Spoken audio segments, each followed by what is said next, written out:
नमस्कार। इस वक्त के बुलेटिन में आप सभी का बहुत स्वागत है। आपके साथ मैं हूं नीतू गौरकेला। फटाफट नजर डालेंगे आज की कुछ खास खबरों पर। बांग्लादेश में तख्ता पलट के बाद लगातार हिंसा जारी है। हिंदुओं पर हमले की लगातार खबरें आ रही हैं और इसी बीच कांग्रेस सांसद शशि थरूर का बयान भी सामने आया है। उन्होंने जिस तरीके से बांग्लादेश में प्रतिमाएं तोड़ी गई उसको लेकर आपत्ति जताई है। उन्होंने साफ तौर पर कहा कि दोस्ती के हर प्रतीक को तोड़ा जा रहा है, हिंदुओं पर हमले किए जा रहे हैं, जो कि बहुत ही निराशाजनक है। Look, I think it's extremely tragic that what was hailed as a democratic popular revolution in Bangladesh has also degenerated into not only anarchy but violence, and particularly violence targeting the minorities and the Hindu minority in particular. I thought that was very, very tragic. I think I've been hearing reports of dozens of people killed. A number of Awami League MPs have been killed. This kind of situation is not healthy for any society or any polity. I know that Muhammad Yunus, whom I have known personally over the years, would be above this kind of thing, and I'm not surprised that he has called for an end to the violence and he has appealed to the public to support the minorities. I think his statement was, "You've saved the country, now why can't you save the minorities?" And he has met with some of the minority leaders. I hope that he will continue to exhort the authorities to restore law and order.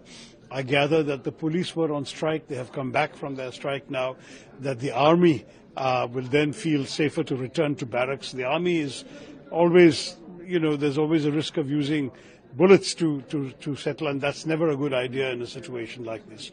So the police might be able to use more conventional methods and restore law and order.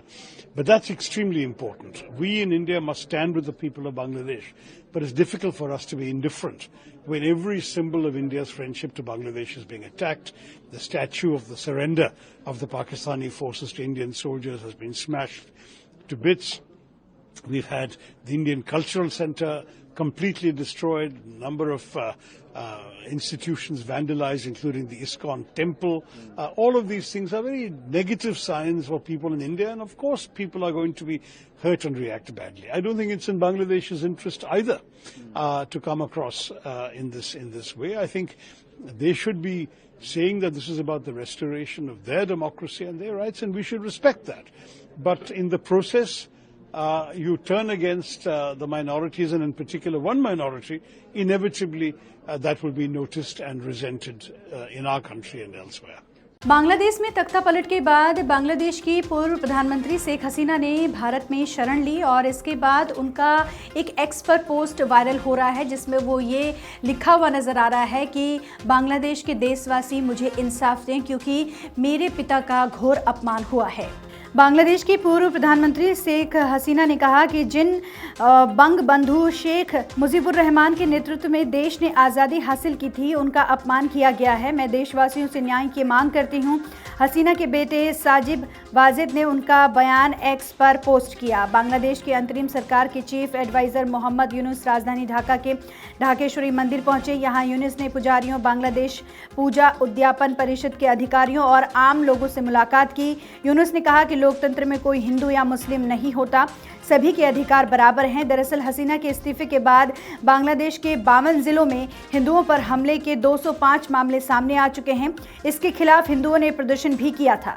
बढ़ते आगे, अब बात करेंगे आने वाले विधानसभा चुनाव को लेकर, क्योंकि कुछ राज्यों में विधानसभा चुनाव होने हैं और इसके लिए कांग्रेस ने अभी से ही कमर कस ली है। आपको बता दें कि मंगलवार यानी कि 13 अगस्त को राजधानी दिल्ली में कांग्रेस पार्टी की एक अहम मीटिंग हुई, जिसमें राहुल गांधी ने वो 3 एजेंडे बनाए जिन पर इस बार कांग्रेस मैदान में उतरेगी और एनडीए सरकार को मात देगी।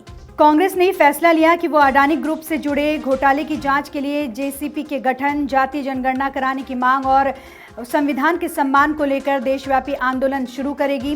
4 जगह हरियाणा, महाराष्ट्र, झारखंड और जम्मू कश्मीर इस साल होने वाले विधानसभा चुनाव और एक प्रदेश यूपी में विधानसभा के उपचुनाव से पहले लोकसभा में विपक्ष के नेता राहुल गांधी ने बड़ा सियासी दांव चला है। उन्होंने भारतीय जनता पार्टी के नेतृत्व वाले एनडीए और प्रधानमंत्री नरेंद्र मोदी की घेराबंदी के लिए कुछ एजेंडे सेट किए हैं।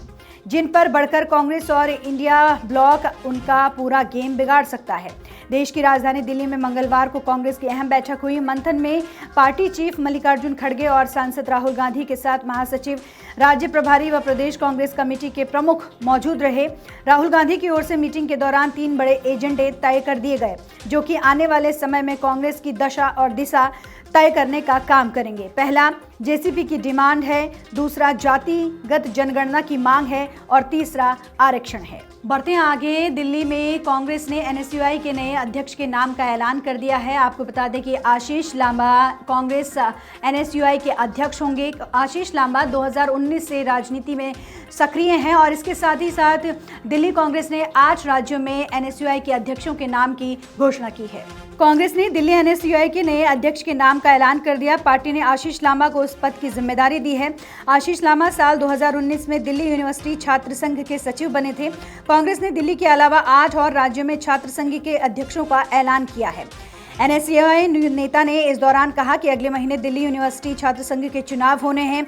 उन्होंने अखिल भारतीय विद्यार्थी परिषद पर निशाना साधते हुए कहा कि एबीवीपी ने छात्रों से किए वादे पूरे नहीं किए। इस वादा खिलाफी का मुद्दा भी अगले महीने होने वाले चुनाव में उठाया जाएगा। सक्रिय राजनीति के सवाल पर उन्होंने कहा कि पार्टी हमें जो भी जिम्मेदारी देती है हम उसे पूरा करते हैं। बढ़ते हैं आगे। कोलकाता में एक ट्रेनी डॉक्टर के साथ रेप और उसके बाद उसकी हत्या के पूरे मामले को लेकर कोलकाता हाईकोर्ट ने जांच अब सीबीआई को सौंप दी है। आपको बता दें कि इस पूरे घटनाक्रम के बाद पूरे देश के डॉक्टरों में काफ़ी गुस्सा देखने को मिला था। डॉक्टर सड़कों पर उतर आए थे। हालांकि अब डॉक्टरों ने अपनी हड़ताल खत्म कर दी है। कलकत्ता हाईकोर्ट ने आरजी कर मेडिकल कॉलेज में रेप मर्डर केस की जांच सीबीआई को सौंपी है। हाईकोर्ट ने कहा कि घटना के 5 दिन बाद भी पुलिस किसी निष्कर्ष तक नहीं पहुंची। इस बात की पूरी संभावना है कि सबूत मिटा दिए जाएंगे, इसलिए मामला तुरंत सीबीआई को ट्रांसफर किया जाना चाहिए।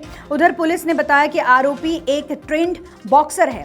उसने डॉक्टर को इतनी जोर से मारा कि उसके चश्मे का शीशा टूटकर उसकी आंखों में घुस गया। कोलकाता की घटना के विरोध में 3 दिन तक चली डॉक्टरों की हड़ताल मंगलवार को खत्म हो गई।